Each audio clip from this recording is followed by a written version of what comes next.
Hey everybody, before I get started, I just want to mention a couple of ways that you can engage with me on a more personal level. I have a few avenues set up and I keep focusing on one, and I figured why don't I make a short little video talking about all of them real quick before we get into these episodes. So first thing, Patreon. There's a link in the episode description, in every episode description to the Patreon, as well as a video on the feed called Major Announcement that has all the details of what each tier offers and how much they cost. I implore you to check that out. I offer a lot of cool shit for my patrons. Second thing, the Discord channel. There's also a Discord link in the episode description and in every episode description. I have multiple channels set up there for each show that I'm covering, and it's a great way to just engage with me. I have a channel set up for MMA talk as well. I'm a big MMA fan, so if you're an MMA fan, you can check that out as well. There's a link to the Discord in the episode description. And then lastly, the Facebook and Twitter. Social media. Follow me on there. I post news on there. When I say news, I mean like, hey, I'm stopping covering this show. Hey, I'm starting covering this show. Let me know what you think about this. I do live watches of things on Facebook where like I'll check in and say I'm watching so-and-so show, and then I'll like live comment while I'm watching it, and that'll be cool if maybe you watch that show too and you want to watch along with me, or you're watching it later and you will see my thoughts, which are usually pretty entertaining because I'm usually pretty high when I'm writing them. So check out all those links in each episode description, and let's talk about this episode. Peace. One mic, one mic. Yeah. All I need is one mic. One mic. Yeah. All I need is one mic. One mic. One mic. Hey everybody, welcome back to One Mic, where I watch shit so you don't have to. And today I'm here to talk about Season 1, Episode 6 of HBO's The Last of Us, entitled Ken.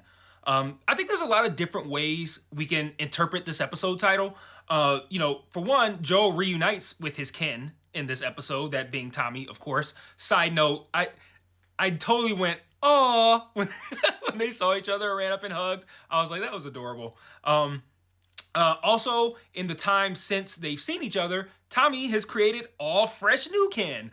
He's now married to Rutina Wesley's character, who is named Maria, and Maria is also pregnant. So now that's also new Ken for Joel, a sister-in-law and a niece or nephew. I don't remember if they said a gender or not. But I don't know if you consider this to be a stretch or the actual main reason for the title. I personally am of the belief that this is the main reason, and that the other two things I just said were kind of like little extra things that you could add on to help bolster up the reasoning for this title. But Joel's struggles, his internal struggles are a focal point of this episode, specifically his inability to protect his kin or his loved ones. Throughout this episode, we see him both embracing Ellie as potentially new kin, but then also struggling with that conceptually as well, of course, because of his perceived inability to take care of those who love him. So like we had a lot going on with that title. But I think really it's kind of the last thing I said. This formation of a kin-like relationship between Joel and Ellie, and then Joel's struggle with that because he's like, I don't trust myself to take care of this girl. So a lot going on with that title.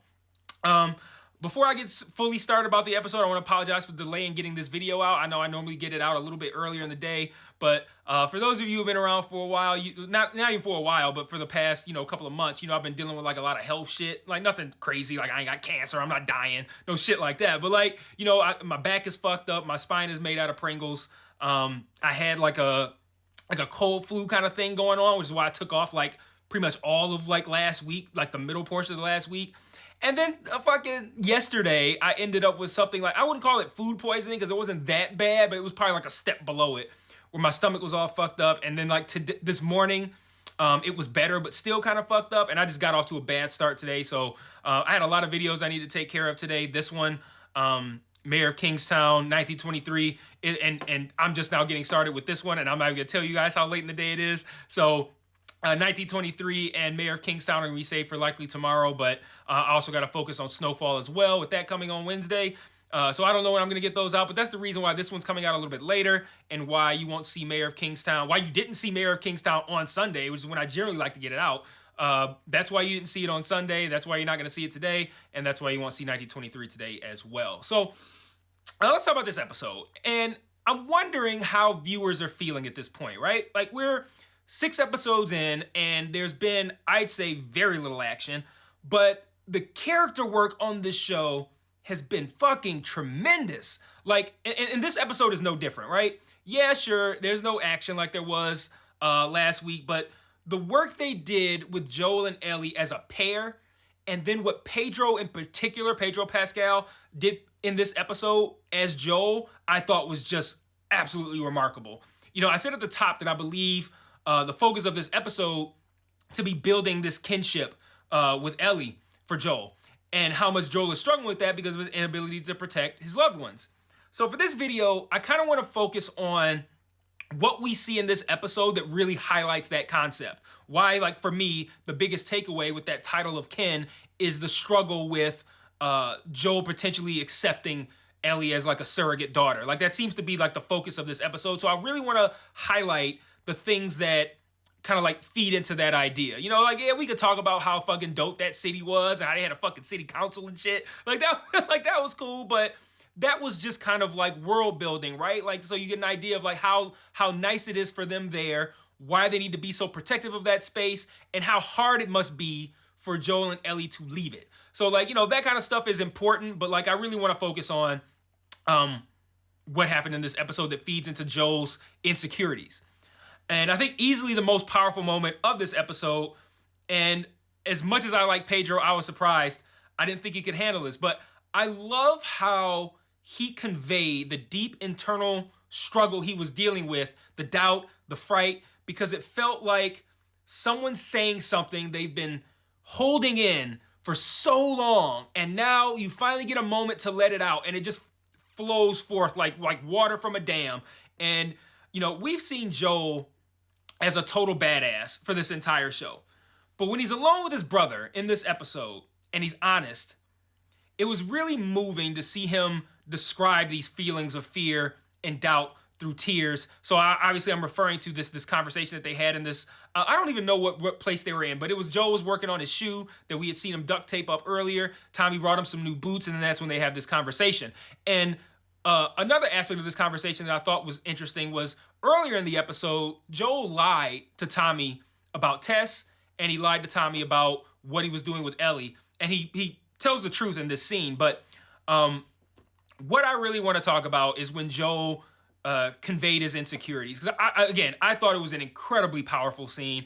I did not know Pedro Pascal had that in him, and that was a very relatable and emotion-inducing moment for me as well. You know, now I've gotten old. I'm like way more emotional now. like I still fuck you up, but like on the inside, I'm like I can relate to these kinds of things, like the idea of like disappointing your loved ones or your children or something like that. I got 4 kids, 3 of them are girls. Like that shit just it like seeing that kind of stuff or hearing people talk about that in these shows or in these films, it really resonates with me, man, because that's a kind of pain I can relate to. And not relate to, I haven't done it, but like I haven't experienced it, but like I can understand, I can empathize with it. So, you know, the first thing I want to talk about is how he said Ellie had to shoot that one kid from, I don't know, what was that, maybe like episode 3 or 4? How he had to shoot that one kid in the back, the one she shot in the back. And he's like, yeah, she had to do that because I was too slow and too deaf to hear him. And then now he has to deal with not only the guilt of not being good enough to protect Ellie, but now he has to deal with the fact that him not being good enough has put her as a child in the position of having to kill someone. And like that's some heavy shit to deal with, man. And like I totally can relate to like, if you like, Joel strikes me as the kind of guy, he's already got hang-ups and insecurities, but he also has no desire to share those things. So he always has to wear this kind of like protective cover of you know, this Joel person that we see, but it's really protecting someone who's dealing with a lot of pain, who's dealing with a lot of guilt, who's dealing with a lot of insecurity. And, you know, I can relate to the idea of having that restrained, holding that in, and then ending up in a position where you now are forced to deal with that face to face, deal with that guilt of letting someone down, or whatever it is that you might have done. I can understand how that can be something that can wreck someone. You know, we have the situation with Henry last week, you know, and Joel talked about this in his speech. You know, Henry had to kill his brother and then himself to save Ellie, which is something that Joel was supposed to be doing. So that's something that's only going to add, that's going to be fuel to the fire of guilt, that Joel already has over Sarah and over Tess, and now Henry and Sam are both dead. And is that Joel's fault? No. And Joel did a great job of making it so that they weren't dead a lot sooner. But again, if you already have those hangups, it's very easy to find and hone in on something else as evidence that you are not good enough. And him, coming up with that, not coming up with it, but, saying like, those two kids are dead because they had to protect the girl that was now the second time from Joel's perspective that he failed her. The first being the one where Ellie had to shoot that guy. So it's like, he failed her in that moment where she had to shoot somebody to save him. And now he failed her to where now Henry and Sam are dead because they had to save her. So then he talks about this. Let's talk about this heart thing that he had too. So early in the episode, we twice see him go outside and he has to pause, hold on to something, and he clutches his heart. And he told Ellie it must have been like shock from the sharp transition of going inside, from being inside to going outside into the cold. And when he said that, I even wrote in my notes is that cap? I don't believe I don't believe that shit. But what was it though? Because I wonder, okay, does he have a heart thing that happened in the past that we haven't established yet, and we're gonna do a Joel flashback, and we're gonna find out Joel has a pacemaker and some shit? I don't know, right? But then he's talking to Tommy, and he's saying the heart thing is fear just setting upon him out of nowhere, and it's that. On its face, I don't think that sounds particularly impactful, but just the idea of who we know this guy to be so far, who we've seen him be so far through the first 5 episodes, to have him here in episode 6, I have fear that just overcomes me randomly to where I gotta clutch my heart and just take a pause. That's some heavy shit, man. And the part that really broke me was when he said he doesn't remember his dreams, and that when he wakes up, he only knows that he lost something and that he's failing in his sleep. I mean, my God, the weight of that, that's got to be indescribable to deal with. That was so sad. The idea of it's bad enough, all of the shit that Joel is dealing with, all of this guilt, all of this insecurity, and then to feel like you can't even escape it in your sleep because when you wake up, you're reminded hey, guess what? Even while you were sleeping, you fucking failed. That is so sad. I think, and as a man, and as a father, and as a husband, as someone who wants to protect your wife, your kids, whoever that's important to you, your family, to feel you can't do that when you're awake, and then even when you're sleeping, you're still that much of a fuck up that you wake up and you lost something while you were sleeping too. That was so sad to me, man. I'm man, Pedro, my God, that was powerful. Ultimately, he ends up asking Tommy to take Ellie to the Fireflies, but we learn that Ellie overheard the whole thing, and she's pissed because he's the only person who hasn't abandoned her or left her at some point. Now he's about to. The convo ends terribly with the dreaded, you're not my daughter, I'm not your father, we're going to go our separate ways in the morning. And we knew this isn't going to be the last we saw of Joel and Ellie in episode 6 of season 1. We knew that, but it was still a rough conversation to hear and see take place. And then we're just kind of left to wonder, how is this going to get resolved? Is it going to get resolved in this episode? Which it did. But yeah, that was rough too. Joel ended up predictably changing his mind in the morning because he's not the piece of shit that he believes himself to be. He's actually a good guy, and he was willing to do that. And that's, think about how difficult it must be for him to, even after he shared what he's dealing with, and he's had his brother agree to take that burden off of his hands, just Ellie coming by yo, you let me down, was enough for him to change his mind. I thought that was great. So more evidence of what Joel's been dealing with. The scene when him and Ellie get surrounded by Maria and her crew by that dam, and he didn't say anything when they had this fucking this infection smelling dog. And I'm sitting there is it gonna smell? I don't know what it's gonna smell. We know that she's technically infected, but also immune. So is it gonna smell an infection or is it gonna smell immunity? I don't know. But Joe didn't know that either. But he could have shut it down and be like, look, here's what's going on. This girl got bit. She may or may not be infected, but she's immune. It doesn't have, something.